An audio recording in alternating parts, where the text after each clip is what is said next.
Today I'll be taking the car to a steering and suspension specialist called Heisman's in Sydney. Whenever I am here, I like to go for a little bit of a wander around the shop, and sure enough you're going to find some really nice cars. So this is Doug Heisman. He'll be doing the wheel alignment on my car. He's been doing this for over 56 years, so he's got a lifetime of experience. The first job here is looking at the current camber and alignment. Doug's explaining that it's pulling a little bit to the left. He's undoing the nut and bolt here and then using this tool to do the alignment. He's actually doing it by eye to begin with. And then same again on the other side. I'm going to guess that Doug has been using this cervix wheel aligner for quite some time. All the other stations I saw were using a much newer technology with laser guiding. It may be older technology, but that's when years of experience come into play. He's hitting the tyre here to get the camber alignment, and the guy below is just tightening it up. And once again the same on the other side.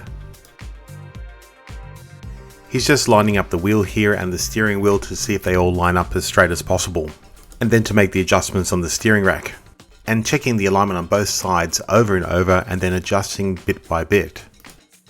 This process takes a lot of time and is quite repetitive. After quite a number of adjustments, Doug is ready to do a test drive and see what the car feels like.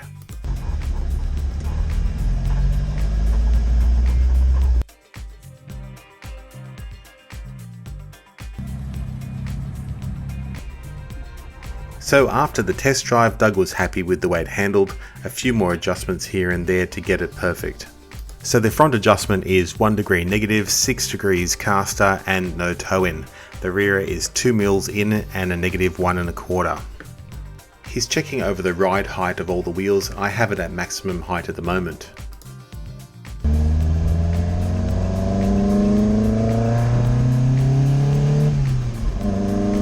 It's only a short drive back to my garage, but I can already feel the difference in the way the car handles.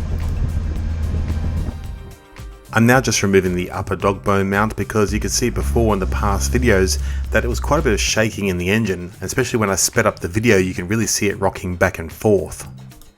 This was the one in the car. I didn't realize how dry that rubber was, or maybe it became more damaged as I started using it, but it started to fall apart. This one's a slightly larger one you'll find in a 1500.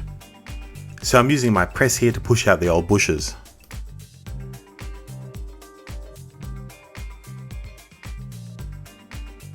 I'm using these polyurethane bushes that I found online, and you can see the hole here is a bit small. It measures only about 15 mils. When you measure the actual insert itself, the insert is around about 17 to 18 mils. But as you can see, once you've got the bush in place, it actually fits. I'm using the lubricant that came with the polyurethane bushes, and I'm putting it in on an angle like this and then squeezing it in place. Once I had one side in, I just used a cup and pushed the other side through. So the bush on the right is still a brand new one, and you can see it looks a lot smaller, the hole. When you measure the one inside the actual dog bone itself, it measures at 17. But when you measure the one that's new, it actually is a bit smaller at 14.5. And now just to press in the insert. So a little bit more lubrication here and then putting it back in place. I'm quite surprised at the room I have under the engine lid. I'm putting some plasticine here to see how much room I actually have. As I want to do cold air induction, I need to have a box that will fit on top. So it looks like I have about 10mm on one side and works its way up to about 25mm. But I'll come back to this later. So these upper vents are in good condition, but they really lost their colour and luster. I really don't want to paint them, and I don't want to use any kind of blackening agent.